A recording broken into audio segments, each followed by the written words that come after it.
And this is Dhanasai C N practice. ఈరోజు G S T department లేటెస్ట్గా ఒక జిఎస్టీని అడ్వైజర్ ఇచ్చింది. అదేమిటి అంటే, గతంలో ఎవరైతే సెక్షన్ 128A ప్రకారంగా ఎంఎన్ఎస్టీ స్కీమ్లో SPL1 ఆర్ SPL2 ఫైల్ చేసి ఉంటారో వాటికి సంబంధించిన యాక్సెప్టెన్స్ ఆర్డర్ అయితే SPL5లో ఒకవేళ వైవర్ అప్లికేషన్ రిజెక్ట్ చేసి ఉంటే కనుక ఆ రిజెక్షన్ ఆర్డర్ SPL7లో వస్తున్నాయి.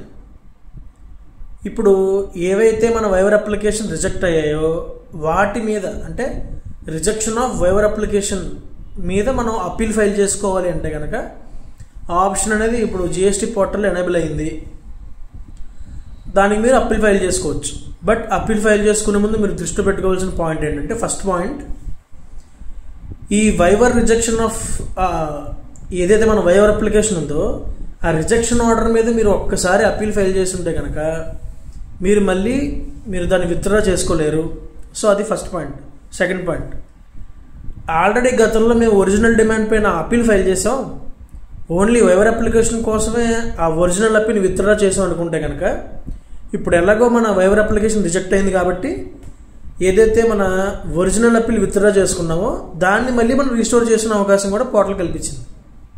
సో ఆ రెండు కూడా జిఎస్టీ పోర్టల్లో మనకు ఇప్పుడు అవైలబుల్గా ఉన్నాయి. దాన్ని బట్టి ఎవరికైతే అవసరమో చేసుకోవచ్చు. Thank you.